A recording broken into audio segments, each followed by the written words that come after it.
a la Comisión de Auscultación por el nombramiento de rectora o rector de la UAP por el periodo 2021-2025, yo, Perla Fuentes García, estudiante con matrícula 2017-65-366, inscrita en la licenciatura en Administración de Empresas, Facultad de Administración, vengo a proponer a la doctora María Lilia Cedillo Ramírez como candidata a ser nuestra primera rectora de la Benemérita Universidad Autónoma de Puebla.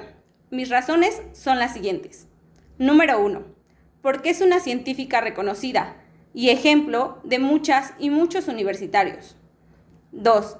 Por su experiencia académica y administrativa como directora del Instituto de Ciencias de la UAP y vicerrectora de Cultura. 3. Porque es una mujer cercana a toda la comunidad universitaria.